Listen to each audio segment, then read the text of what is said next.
ONUS. Making business beautiful.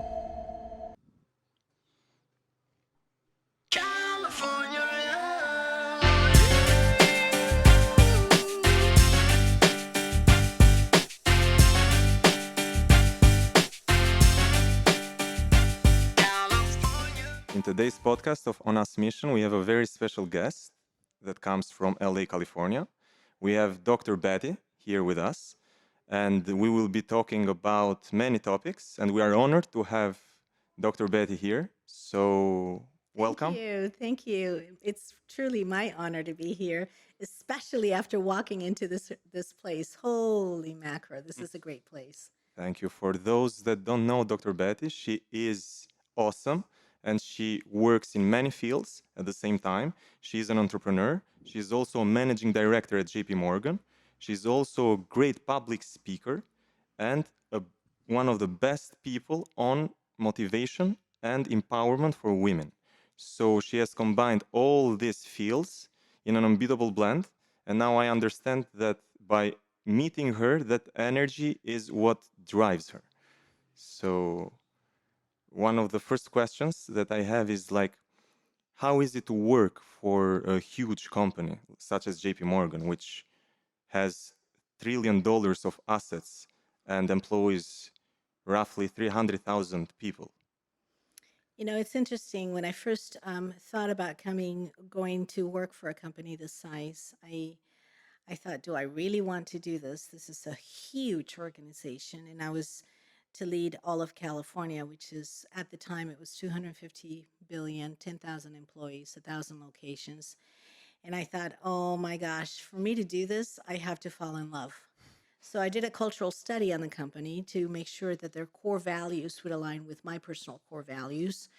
And it took them 6 months for me to say yes, because I needed to really talk to everyone across the entire organization. What I found coming into the company, having been, if you look at my background, I've managed very large businesses and very small businesses. And I love doing turnarounds because when you do a turnaround, you come in and you see the tangible effect of the work that you do. So coming into JP Morgan, I remember the feeling of, oh my gosh, I'm home. I have people here that have gone through a lot, and I can do some good there. So I always measure my success by how much transformation I'm able to do that will affect families and businesses and community for generations to come, not Wow. just for today. And so when I saw that I could actually make an impact in this culture, there are things that I can tell you that when people would come to me and say, I've been with this company for 35 years, and for the first time I feel like I can say the name Jesus in the company, I thought, okay, I'm making a small little impact. I carry a lot of faith in my heart. I don't really believe in religion, but I do believe in God. And so when I showed up just as myself in my very first phone call with 10,000 employees in it, and I said I came from Colombia, born in Colombia. My father was a very successful millionaire businessman who was an alcoholic, and he used to beat up my mother. And we went to America because my father almost killed my mother one day. Wow. And coming to America, going from riches to rags, literally, I became poor in an airplane ride. And so at the age of 12, when I had to raise my little brother, who was 6 years old, and started from zero, from absolutely zero, we couldn't afford food. The church brought us food. We couldn't afford clothing. The clothing was based on secondhand, third-hand clothing because we couldn't afford it.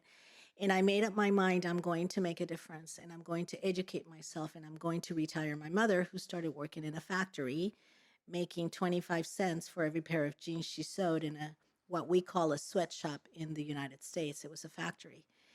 So it's those kinds of things that really create your character. It's not, it's the tough parts of life that create people's characters. And this is one of the reasons why I'm so incredibly honored to be here in Albania with brothers and sisters who have also gone through a lot, because it's that character that really identifies who we are and the reason why we're doing. So, going back to your question, going to work for such a big company, it's all zeros.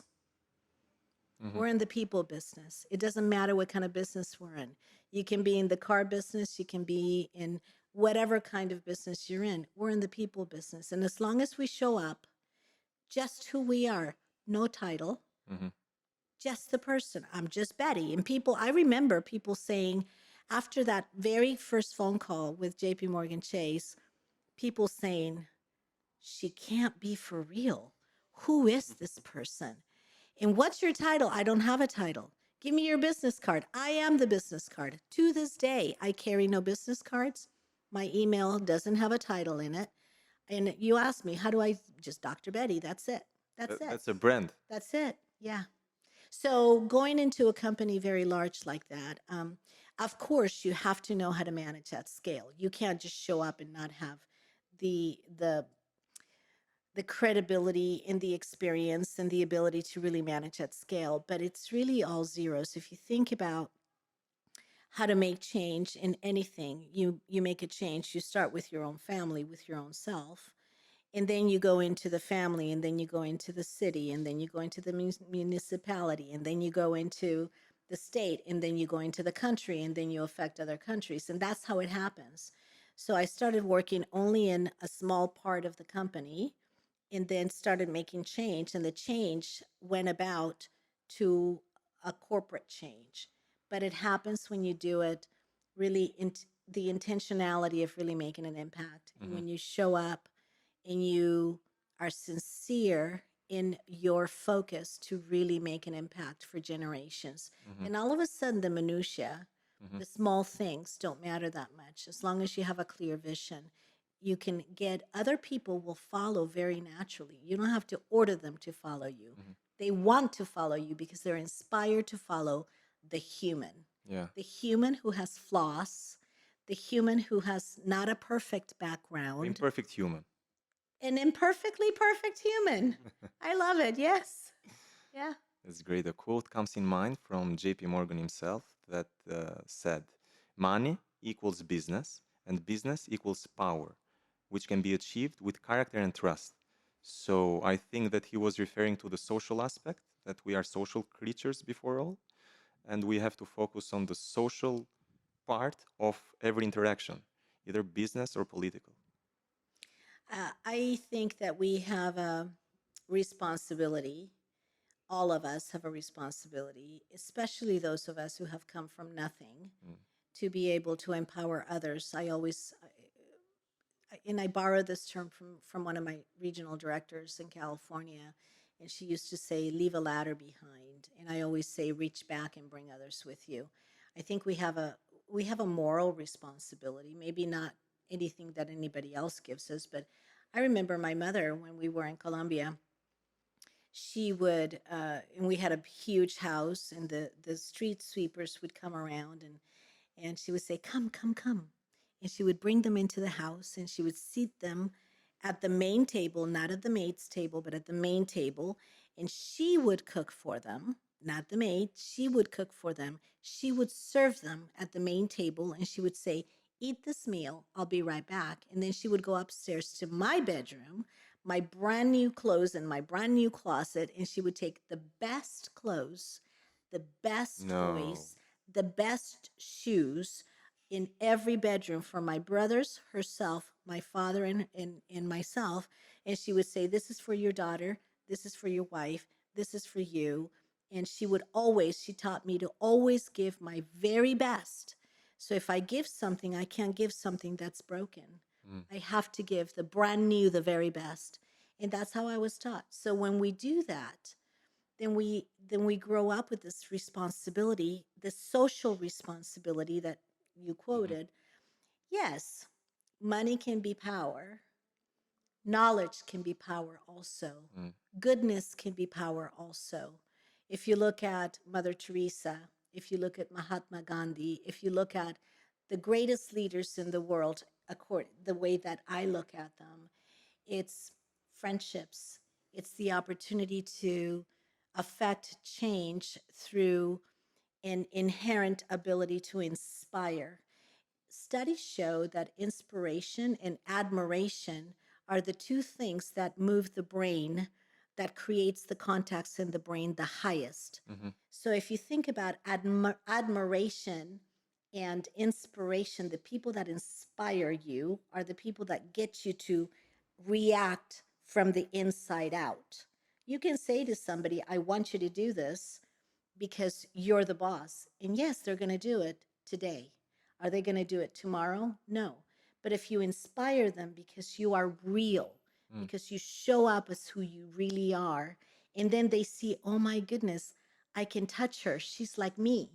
She's real. Yeah. She's not perfect. And she's so okay with who she is. All of a sudden, people will get inspired and people will become to admire. And when you do that, then whole communities will come after you, Yeah. and then the behavior is sustainable. I think this is a difference between management and leadership. Yes, So we are talking about leadership here. yes, absolutely, absolutely. I have a question. Why Albania? And what do you like the most of Albania? The people, People? yes, Do you resemble of Colombian people? very much so, Mm. very much so. I feel like when I coming here, um, I was walking the streets before coming here, and I was walking the streets. I was in the main plaza, and I was looking at the people, and I took a picture of a man and a woman who were older, and they were just sitting there, and it looked like they were in so much love with one another. There's so much passion in Albania. People are real. People just show up. It doesn't really matter the history, the background, none of that. You can have money, not have money. You can be male, female. It, from what I have experienced, mind you, I've only been here for about a week, um, on and off. But what I have found is the core values of the people here are very similar to the core values back home.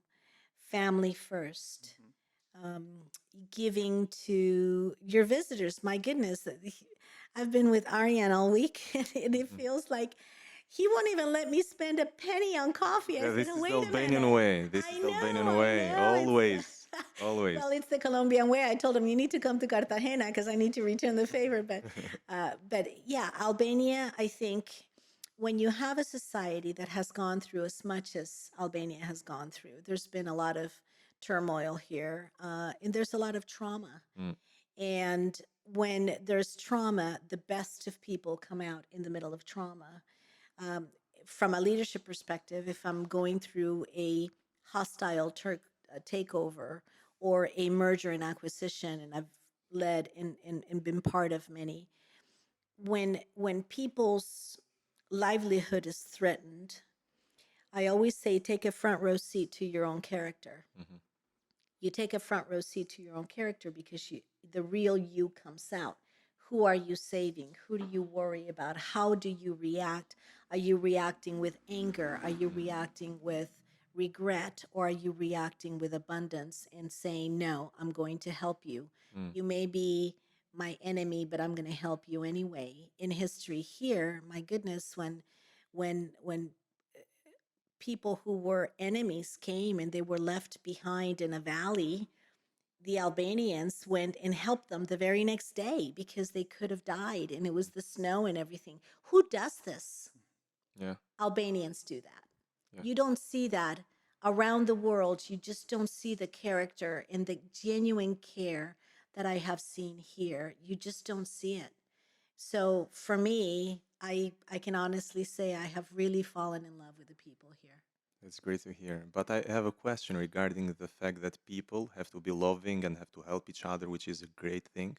And we have been taught since we were a child to achieve things in this way without stepping on people and helping them. But from your experience, given the fact that you have a lot of experience in the corporate sector and in entrepreneurship and in all your endeavors so far, isn't this a little bit gullible to do? It can Because be, because you will find absolutely. you will Yes. always find people that are willing to step on you and to use you and to take credit of everything that you have done. So what is like your suggestion to our listeners that are feeling like they are being manipulated by people that are not as genuine and not as loving as they are? You know, the Bible, it reminds me of a verse in the Bible that says, be wise like a serpent and calm like a dove. You have to be wise and you have to know who you're dealing with. Mm. And yes, and I'm glad that you brought that up because with goodness comes also, you know, the enemy's always waiting for to take away, and you have to be really careful who you're dealing with. So really understanding who you're dealing with, understanding the people that are around you, and creating what I call edges, creating boundaries. There's a really good book called Boundaries Mm-hmm. that I recommend to people, and especially when I'm talking to women, because women and minorities in the United States and women across the world, because we're so nurturing, we tend to want to give.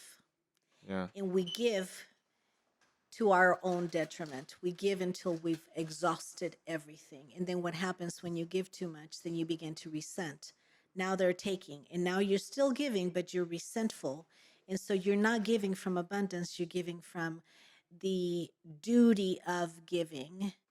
And there's one thing to give. For example, and this is a personal lesson that I learned when the economy went down. I had a lot of money in the bank and I saw that other people needed money. And so I would do a budget. Literally, I've never said this publicly. I would do a budget and I would say to somebody that I knew really needed it, hey, I just did a budget. I have this much left over. I left a check under the mat. Come and get it because I know you need it for your children and so forth. If you were to go fast forward, a lot of those people that received money, they're probably in the same position, and many of them are. Did I make a difference? Yes, for that moment. But did I make a long lasting? That's why I said 4 generations. Mm-hmm. How do you make a difference for generations? You empower people and you stand for them to be big, to be huge. You don't enable them by giving so much, you create an enablement. And now people are waiting for you to give to them so that they could survive. Yeah. Are you empowering them? Are you building them up? It's like in leadership, you give feedback and you say, no, I'm not going to give you any feedback because I'm going to hurt your feelings. Well, if I don't give you feedback, you're not going to get better. It's like letting a child, as a mother, put their finger in the socket. Yeah. Put the finger in this. Oh no, I don't want to hurt my baby. Well, wait a minute. Your baby's going to get electrocuted. Mm. It's the same thing in leadership. So you have to be able to have those edges. You have to be able to have those boundaries. So when you give, be wise. Mm. Understand how you give and who you give. Do you give money or do you give food? They're hungry right now, you give them food. You give them money, they can take that money and they can buy drugs. And now what have you done? Yeah. So you have to be very careful. And in a culture like the culture here in Albania that's been raised to give and to give so abundantly, I learned this week of a family that would bring visitors to their home, and they would take from what they didn't have and give. And so the visitors would come and say, oh my goodness, look at all this food. You guys must eat really well. And this individual said they had no idea that I was borrowing money just so that I could get food on the table so that they would have Wow. really nice food. I never said anything. And then this individual realized, oh my gosh, I can't do that. I'm doing harm to myself and my family just so that I could show up like I'm giving so much, and it's not sustainable. Yeah, but at least they have to be grateful. Yes. But generally, they aren't that grateful. Yes. Like, I mean, generally speaking, people which you have helped have generally been grateful for the help they Oh, received in the absolutely. future. I Oh, mean, yeah. But when I give, I say, okay, this is a debt. This is a debt to upstairs, and your job is just to multiply it and to pay it forward. yeah, So if I'm giving scholarships, for example, I went to India or Africa, and I gave some scholarships to the people in Africa. And I said, okay, you need to sign something Mm. because this is not just for you. Now you get to multiply it. You have to give it away Yeah. 1, 2, 3 times fold. Then now we're making a difference for generations. Being grateful is one thing, but really thinking about how you give and who you give to, Mm. and how are you going to sustain this for generations. Yeah. What happens is you start giving it all away, you become resentful, then the people that you're giving to don't appreciate because they don't understand the sacrifice that you're Yeah. making, because you're borrowing so that you can give. Is that really giving, or is that trying to look like you're somebody that you're not? Mm. And So you another got to be careful. another quote comes in mind from Enzo Ferrari, and you are a car enthusiast, so you like this one if you haven't heard it yet. He used to say, "Never do good if you are not prepared for ungratefulness." Yes. So, When you give, you have to give unconditionally. yeah, So if people are not don't grateful, expect whatever, nothing don't in return. expect anything in Yeah, return. That is the best. That is, that's the the golden lesson I rule of did. giving, Yes. right? That's the platinum rule. Yeah, the platinum rule. Now, I the like golden that one. rule is do unto others unto you, as you would do unto yourself. Yeah. My platinum rule is do unto others as they would like done unto them. Whoa, I like that one.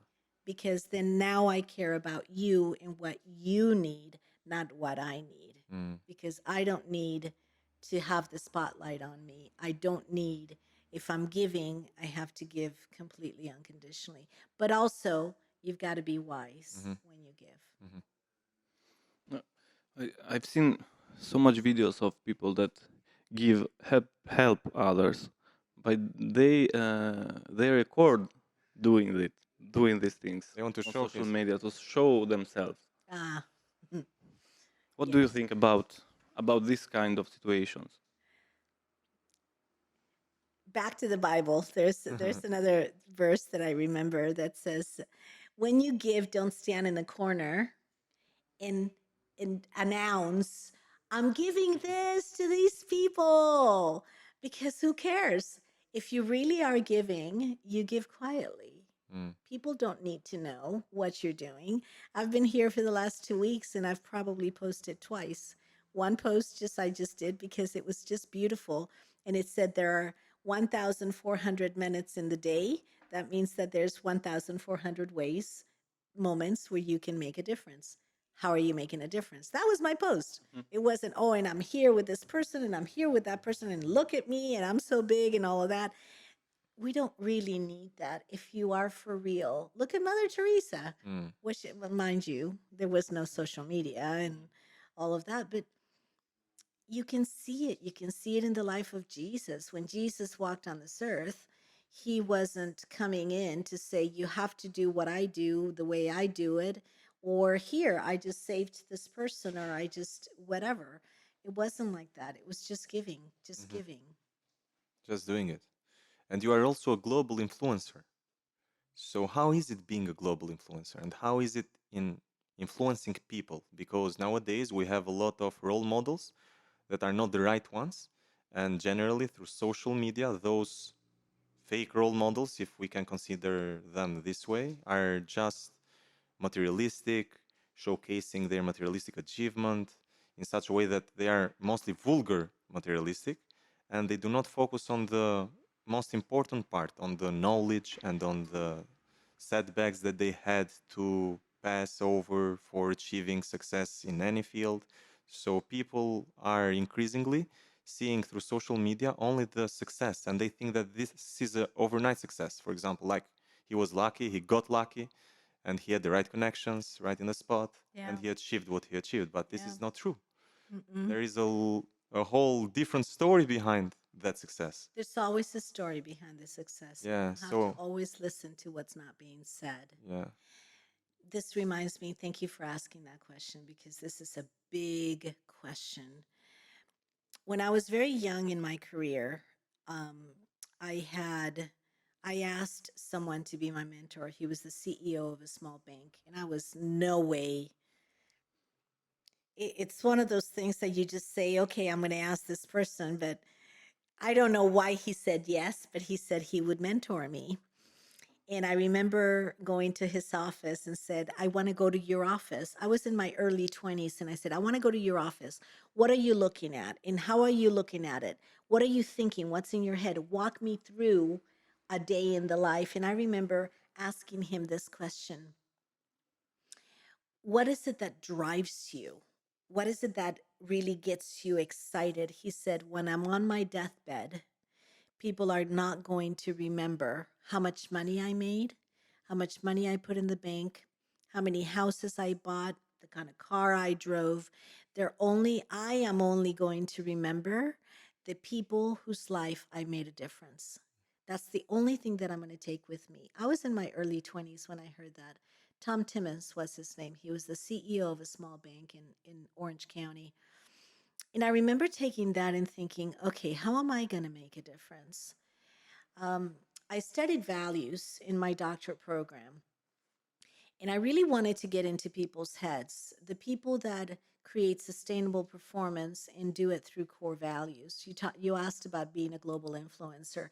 I don't behave as if, oh my gosh, I'm a global influencer. In fact, if you say that, it's like a little overwhelming. But people say that because I think everywhere I have gone, in every part of the world that I have traveled, I always look for a way to make an impact. I make it worth it that I lived. When I was born, the doctor told my mother, get the funeral arrangements made. She's not going to live because my father used to beat up my mother when I was in utero. And so when I was born, I was tiny. I wasn't supposed to live. And so I know that God allowed me to live for a reason. So that gives me an inspiration A to live, purpose. a purpose. 3 times in my life that has happened where I wasn't supposed to live. COVID, I almost died in COVID. And I was able to live. So I always feel like there's 1,400 minutes in a day. And I just posted this on LinkedIn. You know, if 1,400 moments, my daughters say, Mommy, you're wasting seconds. My kids were saying that to me, Mommy, you're wasting seconds. Let's not wait a second, because if I have an opportunity to make an impact. When Ariane said, hey, there's a podcast, what's the podcast about? Who is it? What are their core values? Okay, absolutely, I will do this. And we made this a priority. I could have been on the beach, but no, this is an opportunity to make a difference. And we thank you for Your that. Yeah, thank you for the opportunity to just join you, because your organization is founded on history. You just gave me the history of your father, your grandfather. You're carrying a tradition, you're carrying the core values, and you're taking them to the general public in such a beautiful way. Bringing beauty into business is not easy. And you said it yourself. It's all about numbers, and it can be all about money, but you're not all about numbers and money. You're about really making an impact. That's why I'm here. So, creating an opportunity in building on an opportunity to make an impact. I'm already here. Yeah. If I have an opportunity to make an impact, it doesn't matter. I was in Berlin 2 weeks ago, and we were at a shopping mall. I was shopping for something for my daughter, and the gentleman that I was with said, hey, there's an opportunity to talk to the youth and inspire the youth. I said, let's go. Well, what about your thing? I'm like, forget it. I can shop somewhere else. Let's go. We get to make an impact. Immediately we went, and we walked entirely too much. And we got there, and they were just about done, but we sat down. And yesterday, I got a message from one of them, said, hey, Dr. Betty, I just received your book. And oh my gosh, this is amazing. And I'm not promoting my book. You guys don't have to buy my book. I'll send it to you for free. Tell me how many, I'll send them to you. But what I'm saying is, I had an opportunity to make an impact 3 weeks ago that is lasting. And this person now, just by listening to some of the little nuggets that I gave to them, I didn't take that much time, but it was value packed. And if I can do that every day of my life, take 5 minutes in every moment when I wake up in the morning and say, okay, whose life am I going to make a difference on today? What's my schedule, and how do I measure success? I measure success based on value. How much value did I give? I'm very successful. Did I not give any value away? I'm very poor. Mm. Because it really is, that's the only thing we take with us. Yeah. What are we taking to our deathbed? Yeah, but this is very rare for nowadays because It doesn't have to be. we have been flooded by consumerism and materialism. We have been flooded by consumerism. And yes, we have been flooded by materialism. And I'm here to tell you, I grew up with a lot of money. My mother gave up everything just so she could have peace. Everything. She could have had an oyster. Everything was like an oyster on a platter. And she taught me values. She taught me what it's like. Real values.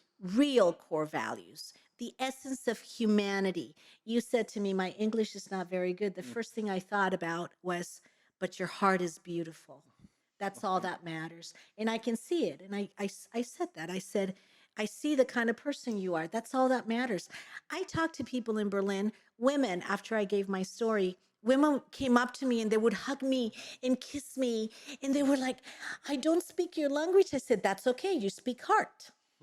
We speak each other's language. You speak heart, we speak each other's language. Yeah. That is what's sustainable. Children are the messengers we send to a time we will never see.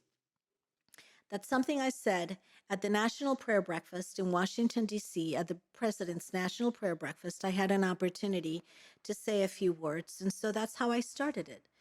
And when I think about the youth here, there's a lot of youth, and the youth are looking to make a dollar. Their youth are looking to become rich. The youth are thinking, when I blank, I will be able to blank.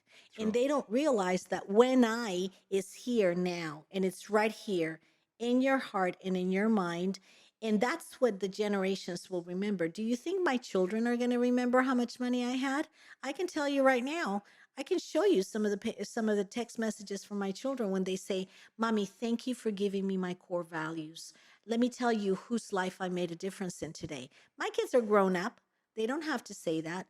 But what is it? What is the legacy that you're leaving behind? I'm doing some empowerment conferences in Cartagena right now. And I'd like you, audience, to really think about this. When you're 90 years old, you're going to have a birthday toast. And you're going to raise up the glass and you're going to toast to something. Yeah. Let's toast. And so what is it that you're going to toast to when you're 90 years old? And then if you say, okay, I'm going to toast to the people I've made a difference in, or whatever it is that's most important to you, then now let's take a look at your life today.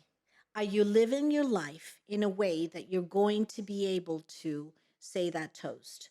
It's your life according to your core values. If I say my children and my family are most important to me, but I leave them so that I can go do something that is completely different. If my child races and says, when I'm walking out the door, Mommy, I need you, and you stop for a moment and you say, that's okay, I'll talk to you tonight when I get home. What if that child is on the verge of committing suicide? Yeah. We don't know. So what's truly most important to you must be shown in your actions. Mm-hmm. You asked earlier, what is it like to go to a huge company as JP Morgan, Wells Fargo? It doesn't matter. The name of the company, it doesn't matter. The way to do it right is by allowing your core values to show in your actions. Talk is cheap. I can come here and I can tell you, oh, yes, and my values are, but if I'm not living according to what I'm saying, then my credibility is shot. Yeah. We're not going to create any trust. You're not going to follow me because I'm a two-faced person. I'm telling you one thing, but I'm doing something else. I'm going to create chaos and things are not going to happen. The way to create sustainable results, the way to create that in your personal life and in your business life, and the way to really make a difference that really lasts through generations is just by being true to people. Mm-hmm. But we can't be true to people if we're not true to ourselves first. So the social media and the posting of, oh, let me see, oh, I see a Ferrari, I'm going to take a picture next to that Ferrari, and then I just go and, yeah, look at this, look at my car, and it's not my car. Then you're going to look at yourself in the mirror at night. And first of all, you have to be true to yourself. when we're true to ourselves, we can just show up Hmm. and just be ourselves. Yeah, but that's the most difficult thing, though, to be self-aware, because mostly even the business people with whom we collaborate, especially the young generation, have this tendency that want everything not for tomorrow, but they want everything for yesterday. So they just want to find the right thing and to work on it and to become rich. That's the general idea of making business. And when you speak about business with those people, they just imagine money. So I'm going to be an entrepreneur and I am going to make a lot of money. But that is not the case. If you're going to be an entrepreneur, you are going through a lot of failures, one after the other, and you have to be able to be resilient to overcome all these failures and to learn from them Yes. and to apply all the things that you learned in your next step. So generally, they have this tendency that want to follow the money. But I think that if you want to follow money for building a business, that is not a real value to aspire to. Because if you are going to follow money, you are not going to build something that will last. Because you Exactly. will be misguided Yes. by where the money is currently. Yes. And so you won't have the consistency and Yes. the resiliency to go past the obstacles and to go for the tree that will be grown from the seed that you planted years ago. Yeah, exactly. And then you won't have people that you'll never know Yeah, that will be able to sit under that tree and enjoy that. yeah. You remind me of a couple. I'm going to give you two examples in my life that are pretty poignant. I was young in my career, and I've just had this innate ability to just take a look at anything. I rebuilt an engine when I was 19 years old. You told me. I rebuilt every house. I rebuilt people. I'm a really good coach, and it's just inherent, right? And so I was at Wells Fargo at the time, and I was in senior, like middle and senior management. I was on my way up, and I got this opportunity to interview for another bank and in a very executive position. And I thought, whoa, this is great. But I've been here for a while. So I started talking to the board of directors. My final interviews were in a full day interview. So I brought a binder of some of the things that I've done in the questions, and it was easy. For me, it was simple. It was just simple because I just know how to do this stuff. And I remember during the break, they took a break because they were tired of just hammering me. And it was a whole board room full of executives, all male, and nothing to do with the male female thing, which we can happy to get into that because there's some thoughts about that too, that are real positive. You'll love 'em. Anyway, so I'm sitting there and we're on a break, and I overhear a conversation between two colleagues, two senior executives of that particular company. One of them said, "Hey, did you see what she did?" And I'm like, "Yeah, but did you see how I just kind of killed her with this comment in front of everybody?" And the other guy said, "Oh, yeah, I love how you did that.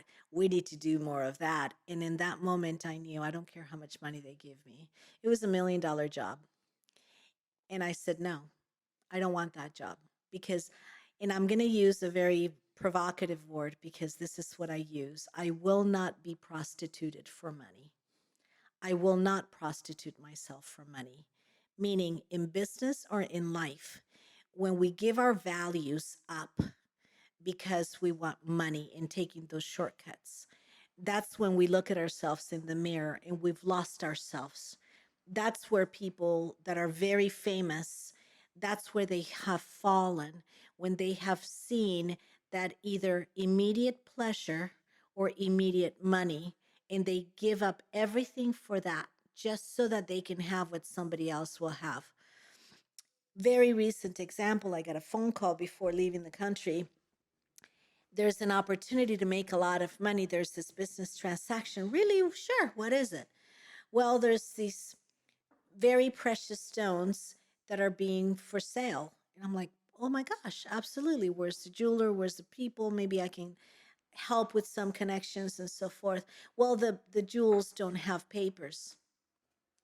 Immediately, you can make $500,000 just by introducing somebody. I said, I'm out. I'm out, and don't even talk to me about this. No papers, no conversation, period. Well, they're contraband, contraband. Well, contraband is a word for stealing. Yeah. Somebody stole these. Don't tell me, oh, they're just contraband. Well, they're stealing. They're stealing from somebody so that they can make a quick buck.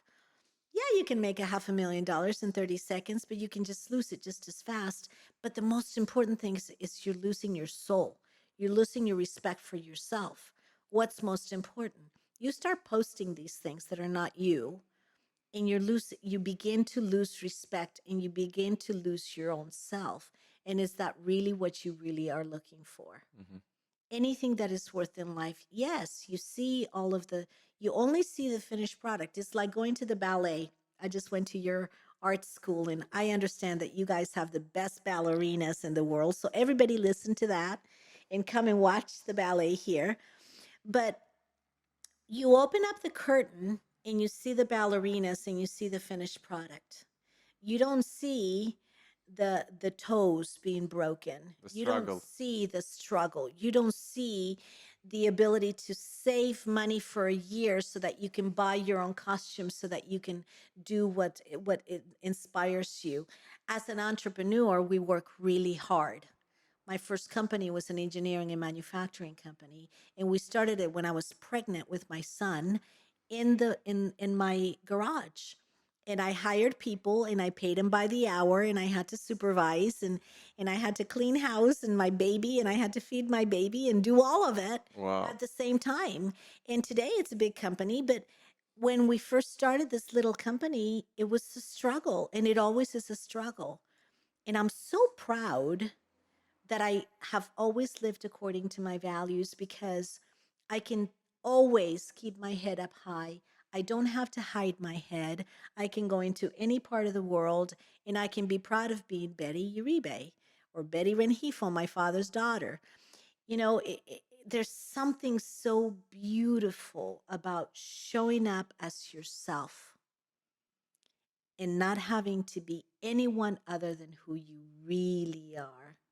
There's something so beautiful about understanding that what we have gone through in our life, there is a bigger purpose for what we have gone through in our life. We can now identify with other people who are also going through struggles. And by identifying with them, we can create a real deep connection with them. Hmm. And then we can make an impact. But it isn't until we are real to ourselves that we're able to do that, because we can come through as the real person, the authentic, imperfectly perfect person. Yeah, I love that one. Was a moment in your life that you realized that I am where I wanted to be, or this is the dream that I'm achieving? Very good question, because throughout my life, I have always, every day of my life, I wake up and I say, oh, I'm so excited to be here. I wonder what magic God is going to create in my life today. So, even in the darkest times, I have always thought, okay, I'm going through this. This is very difficult. What am I supposed to learn from this? And I think I learned that from my mother. And I also learned that from my father. My father, from him, I learned the work ethic. He taught me how to be an entrepreneur without me even knowing it. But the core values, I think, and the ability to really look beyond came from my mother. I was 12 when we went to the United States. I remember my mother creating joy and happiness for us. We're going to have a party tonight. We're going to celebrate. We're going to have rice and eggs. And Only isn't it positive wonderful? vibes. Yeah. And we're just going to invite somebody. Well, mommy, we don't have enough. I'll put more water in the soup. Don't worry about it. And we're going to buy an old guitar, and we're going to just sit and sing, and we're going to have just such a good time. Those are the happiest times. When you go to India, and I took my son to India when he was 21 years old. And I remember going through the slums in India, and it smelled so bad because there was all kinds of things Yeah. on the street and all of that. And he was like, "Oh, mommy, it smells so bad." I said, "Smell it. Take a deep breath and smell it, because this is life. This is how other parts of the world, and you can appreciate what little we have, you can appreciate it."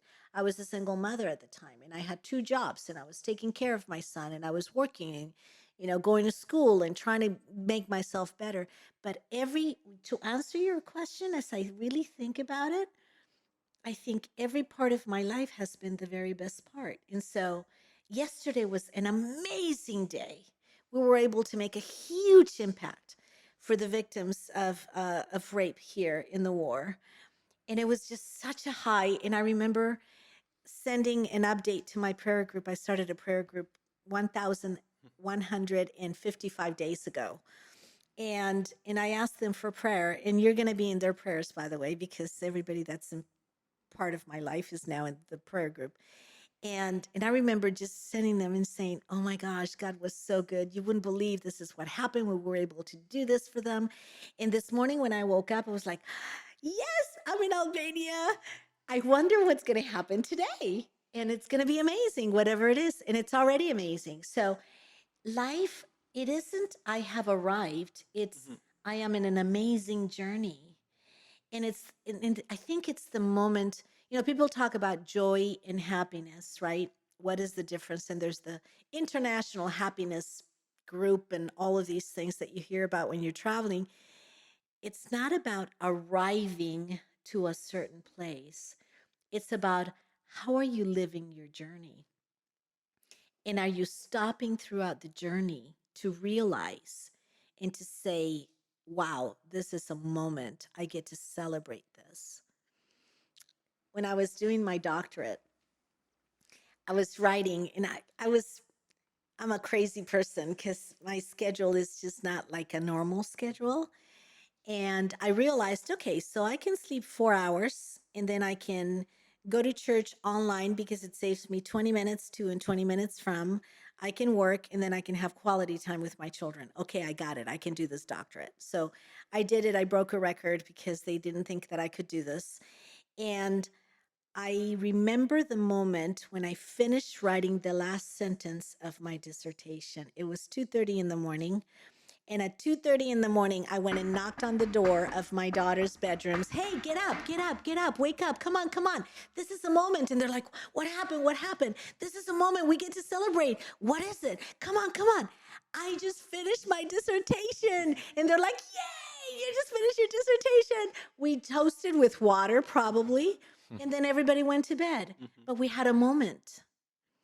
In life, there are moments that if we go too fast, we miss them. Life is about moments. And so when you say, "Was there a time in my life when I felt like I've arrived?" Yes, every moment. There are thousands of moments through Yeah. life. Yes. So we have to step back and enjoy the moment and enjoy the present, because that's all we have. That's all we have. Yeah. We can plan for the future if we are given a future. But if you were to die today, Mm. one of my employees asked me this a couple of years ago. Ash, he said, "Betty, are you afraid of death?" And I said, "Oh no.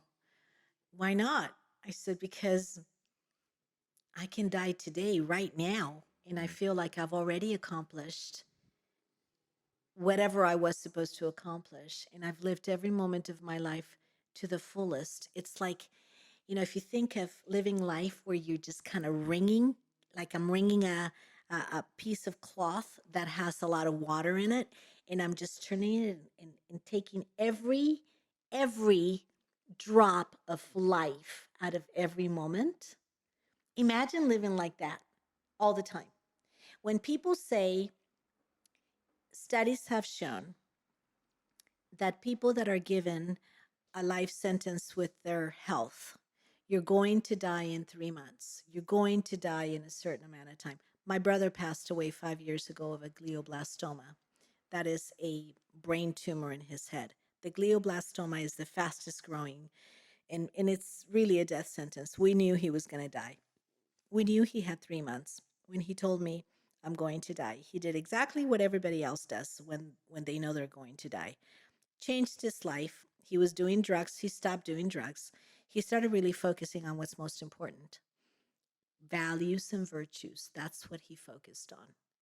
I took care of my brother for his last 18 months of his life. I moved him and his wife to my house so I got to see. And I remember waking up at 3 in the morning. I wake up at 3 in the morning. That's a whole nother conversation. Whoa. And I remember waking up and my brother came out of his room. I've got to tell you, because everything that he wanted to tell me for the rest of his life, he wanted to tell me in 3 months. You can't do that. You have to live your life every moment. So if you are if you are told you're going to die tomorrow, what would you do today? Mm. You want to know what's most important to people? Look at their calendar and look at their bank account. What are you spending your time on? Who are you spending your time on? What are you spending your money on? Who are you spending your money on? That's what tells you what your core values are. But most people wait until they're about to die to do what they really wanted to do. Mm. Do it now. Yeah. Say it now. In the present. Yes. Pick up that phone. If you have to apologize to someone, but you're too proud to say it. But if you were dying today, would you say it? Yes, you would, because my brother apologized for some things that he should have apologized a long time ago, but he waited until he was dying. Mm. Most people do that. Don't wait until you're about to die. You may not have the opportunity. So live the life that you want to live, but live it now.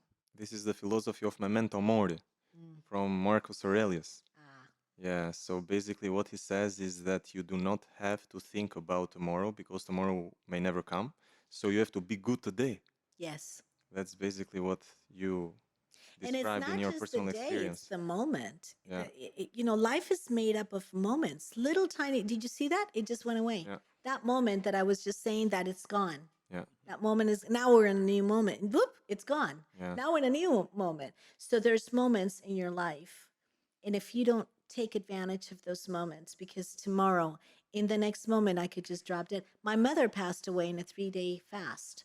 She went in, she was fasting and praying with the youth in Bogota, Colombia. I sent her to Colombia. And then I got a phone call, your mother just passed away. Just like that. And we can go just like that as well. So what are you doing with what you've got? President Bush, when I met him, we were having dinner. There were about, I don't know, 50 people in the place, and he was given an opportunity to give a speech. President Bush Senior. I was 20 something. I wasn't quite 30, and I remember he said, "It's not." And listen to this. It's not what we have, but what we do with what we have that makes a difference. He was talking about the United States of America. In that moment, I took that and I said, this is mine. Because we're all given the same 24 hours. We're all given the same health, the same hands. And maybe some people don't have a little bit of something that other people have, but it's really not what we have. And, back to your social media and this whole culture of attaining things. And when I attain things, I'm going to be somebody. It's not what we have. It's what we do with what we have that makes the difference. Yeah. I'm here. I have the opportunity and the ability to make an impact. Am I going to go and lay on the beach, or am I going to go and make an impact? The beach is always going to be there. I don't have an opportunity to make an impact 100% of the time. And if I have an opportunity to make an impact, better yet, if I have an opportunity to make an impact with people and organizations like this one that really genuinely want to make an impact, and you're making an impact, and I see it. I walked in, you can feel it. I can have a conversation with you. You look at me straight in the eye. You know who you are. You don't have to look away because you're hiding something. You really are who you say you are. And you're creating this for generations. Why not? This is a moment. And I will drink to this moment with my water. Let's all drink to this moment.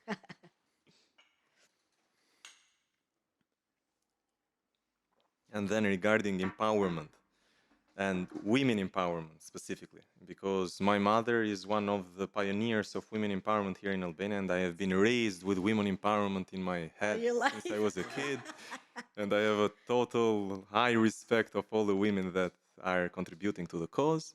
But I also love history, and I study history a lot, and women disappear in history. That's so weird. And you rarely read about women leaders that have been leading countries. For example, there were also empresses in China that have been so fundamental to the development of the country that if they weren't at the time, China wouldn't be what it is today. Yeah. And there is this tendency of making women disappear in history. So I don't like that. I hate that, to be honest. And I think that women are more driven than men in many aspects. I think that behind every successful man, there is a woman. I also think that even in business, when I interact with men and women, I notice a big difference in the dedication that women have in business. So they are like more dedicated, they are like more focused, they have a higher and a much bigger drive to bring things to an end. And I ask myself, how is it that women have been disappearing in history for so many years? Well, I think my opinion of men and women, I will give to you. I was speaking at a California Women's Conference, and this was right after the Me Too movement, which, by the way, the Me Too people are not going to like me very much right now because um, I had just unveiled my book in Washington, D.C., and I thought, okay, this is. There were the Me Too folks started to come up, and so I started asking people, so what is this about? And I did a very loose study, men, women, older, younger. I just asked everybody. And this is in Washington, D.C. I went to Los Angeles, I did the same thing. I went to Paris, I did the same not Paris, sorry, Rome, and I did the same thing. And as I was doing my book tour, I would ask a lot of people because it was around the time of this happening. And I got different answers. People didn't have a clear direction and a clear vision of what this was about. This is how I see it. Men and women are made in a complementary way. When you look at the biology and the neurology of men and the biology and the neurology of women, the men are very straightforward. Ladies, if you want your husband or your boyfriend to take you out to a really nice restaurant and have a really nice steak with a nice bottle of wine, and they take you home, if it's your husband, and take you home and make passionate love to you, and then, whatever, then what do you have to do? You say, honey, I want to go out to a really nice restaurant with a really nice bottle of wine. I want to get a really nice steak, and I want us to go home and make passionate love. And guess what you're going to get? You're going to get a really nice restaurant with a really nice bottle of wine and a really nice steak and the best night in the world. So just ask for it. You just ask because guys are made to be straight. We, on the other hand, because their brains are made that way. That's how the neurology of the male figure is. We, on the other hand, we think of in all kinds of ways. And so we think that men are playing games. Guess what, ladies? No, they're not playing games. They're just being straight with you. Hey, how do you like my dress? Oh, I don't like that dress. Change it. Oh my gosh, he just hurt my feeling. Wait a minute, but you just asked. And he's just going to tell you what it is. Yes or no? True. Straight. So you can't expect the man to read your mind. Stop expecting the man to read your mind. I have the best husband in the world, and I've learned all of this with him. Juan Carlos is just amazing. So behind every man, there's an incredible woman. And behind every successful woman, there's an incredible man. And that's how it is. So we're made to be complementary with one another. Adam and Eve. It started from the very beginning.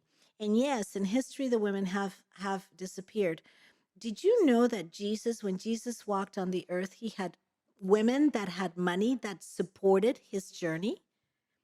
I didn't know that until a while ago when I was in a Bible study. We were reading about this person. I'm like, who is this person? And there were these scholars. They're like, oh, yeah, she was the millionaire that used to kind of pay for the journey. I'm like, whoa, this is really neat. So, yes, you're right. But I think we're looking at it from a totally different way. And the way that I've chosen for myself is, if I look at my career and where I have been able to go, you know, a little girl from Bogota, Colombia, who went to the United States and became nothing. I was invisible because I didn't speak the language. And then I educated myself and I went, and I've been able to speak to kings and queens and presidents and members of parliament, whatever. I would not have been able to do a lot of this if it wasn't because of the men around me and the women around me. In the last 2 days, I have been traveling here in the Balkans. And if it wasn't because of people like Aryan, who went out of his way to send text messages to people so that we could meet with the right people, and he created an opportunity to utilize the friendships that he has built for years so that he could open up doors for us to make an impact, this would not have happened as well. Maybe it would have happened because I showed up and I refused to leave without making a difference, but it wouldn't have happened so fast. These women have no idea. I haven't given them the news yet. I will as soon as I have something tangible. But in my entire life, I have sought the help of people, men and women. It just so happens that historically, you see a lot more men in the higher levels. And so, yes, you need the help of the men, but you also need the help of the women. The biggest champions I have been men when you get to the what we call the glass ceiling, meaning the very top of the house. Why? Women, by nature, we don't play really well together. If you see little girls playing together, the little girl will say, no, this is my doll. Yes, competition. If you see boys playing together, and I know because I grew up with boys and we played together with all the boys, they will be playing together and another boy shows up and they toss the ball to the other boy. Even if they've never seen him before, they toss the ball. Girls, little girls, you see them playing with dolls and another girl comes, they're like, ooh, who is she? Oh no, she's not part of us. Ooh, she is blank, blank, blank, blank, blank. And we start naming and we start being very critical of each other. So because women don't play together, women are the women's worst enemy, because boys play well together. They tend to bring women along. And I've got to tell you, the men in my life that I have chosen to surround myself with have been the biggest champions. A champion is someone who will stake their reputation on you. I just saw that in the last 48 hours. Somebody staked his reputation on me. And I feel like, oh my gosh, I couldn't have done it without him. So I think in order to empower ourselves, and nobody, by the way, can empower you. If you don't feel it, if you don't feel like, maybe I'm not 100% capable, or maybe I'm not 100% qualified is the word I was looking for. Maybe I'm not 100% qualified, but I have people around me that can help me. Studies show a woman will have to be 90% qualified to apply for a job. A guy, 30% is good enough. Hey, I'll figure it out. I'll just say, yep, I can do it. Moving before you are ready. Yeah, move before you are ready. And I learned that lesson a long time ago. One time I was offered a job at a bank, and they said, okay, you need to know commercial banking. And I'm like, oh, do I know it really well? I called a guy friend of mine. Hey, I need you to give me a download on commercial banking because I'm applying for this job. And I'm telling them that really because I know the basics, but I'm not advanced. And he said, Betty, go for it. Just go for it. I'll teach you everything you need. Okay, I went for it. And guess what? I got the job. And then I learned commercial banking, and then I did a great job. We did a huge turnaround. But if we wait until we're ready, ladies. You're never going to get there. But we're so much hashtag stronger together. Use that hashtag and see how many posts you see from me. So much because we really are stronger together. Women tend to want to do it themselves. I can do it. I don't need any help, right? We That's don't ego. ask. It's an ego. It's the ego speaking. So that's how I see women empowerment. So with women empowerment, there comes men education. You can't empower women without educating men on the Yeah. issues that women have. I was at a conference in Los Angeles for the Los Angeles Business Journal. There were 1,000 business leaders in the audience, and it was a women's conference. Men and women were there, a little bit of men. And so I was in a panel, and somebody asked me, "So, Dr. Betty, what are you doing for women? You know, you talk about women and empowerment and everything else." And I said, "Would Dave DeRochers please stand up?" And Dave DeRochers, a Steelers football player, professional football player. So if you know professional football in the United States, these guys are huge. They're 6'7" and they're 300 pounds. And this huge guy stands up, and he stands up, and I said, "Okay, with this person, please stand up. With this person." Slowly, I brought up a table of men that I had brought to a women's conference. And I said, "Ladies, this is what I'm doing for women." Because Dave DeRochers is going to go back and tell all of his football player friends about the issues that he's hearing that women are having. And they're going to be more empathic. They're going to understand. And when they go home, they're going to treat their wife in a different way. I have had men at the prayer breakfast. There was a man from Lebanon that came to me with tears in his eyes and said, "Dr. Betty, thank you so much for what you said." And there's so many times when I've had a line out the door of men, because our job, ladies, is to educate our men on how we really feel and to stop trying to feel like they have to read our minds, but really work with them. When we work together as one Yeah, and make understand. our life easier, no? Yes, make your life easier. My goodness, we're so It's difficult complicated. as You it can't. is. I know. It's already difficult. You can't figure out a We woman. don't I'm need the sorry. drama. No, no, you don't.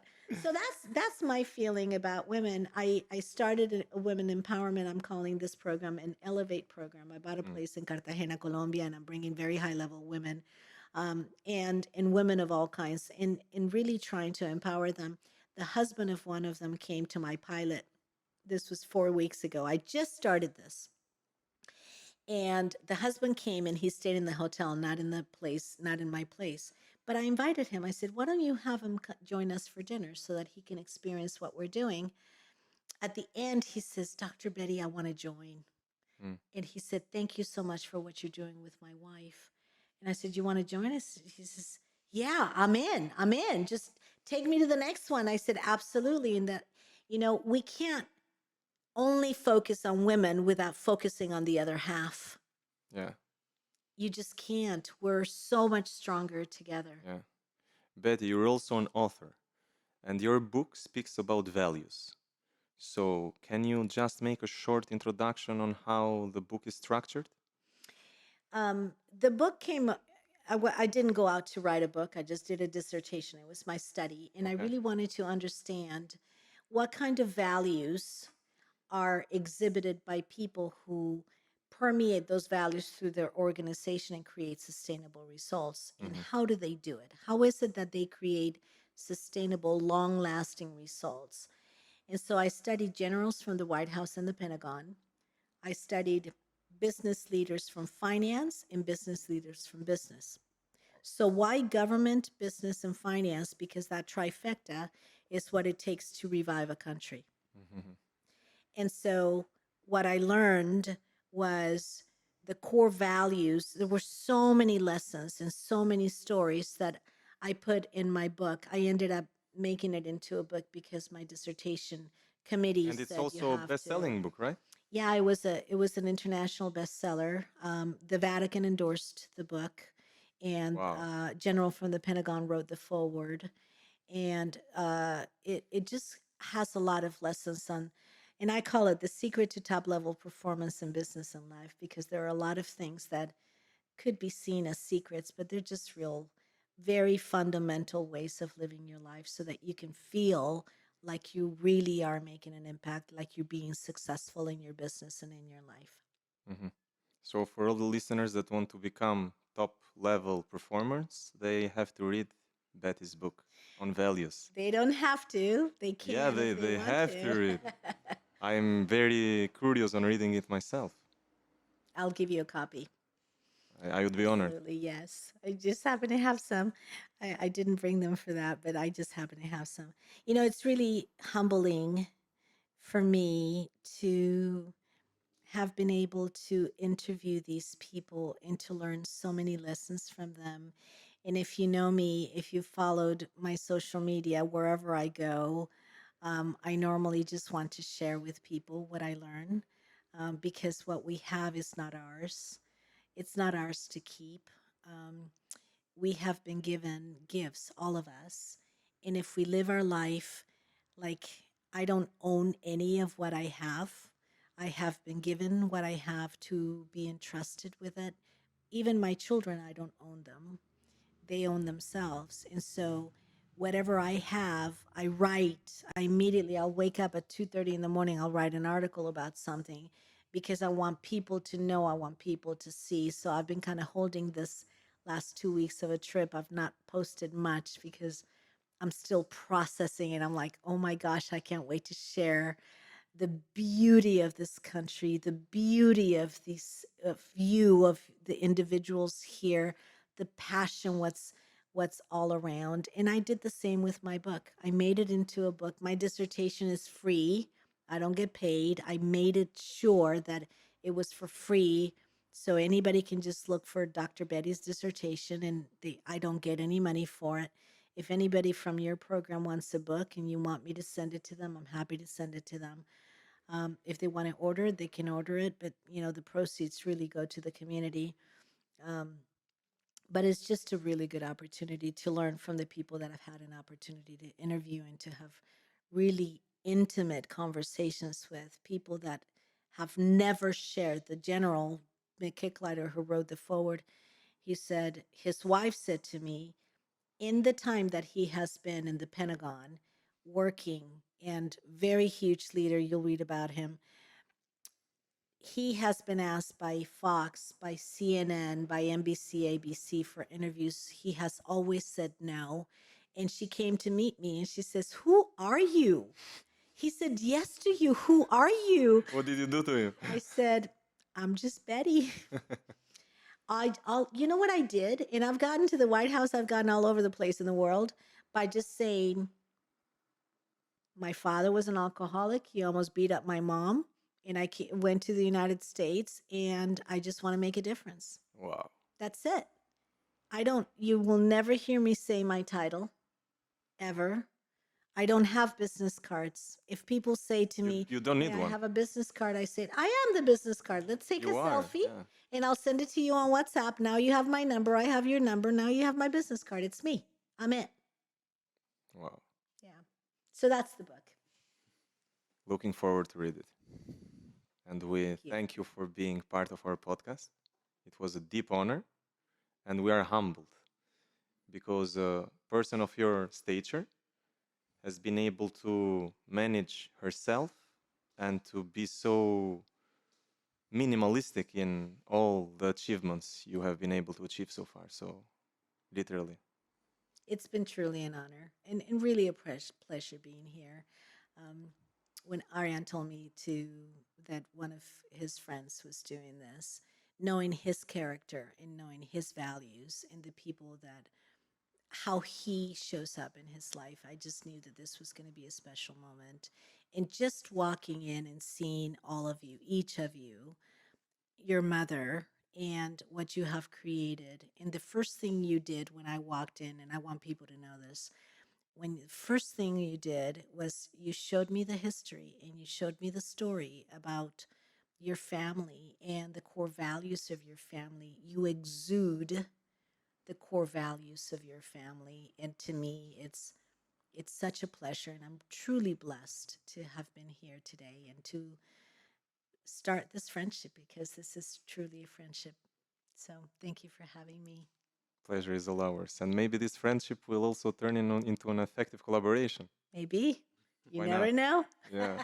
You never know. Thank you, Betty. Thank you. Absolutely. very much. Thank you. ONUS. Making business beautiful.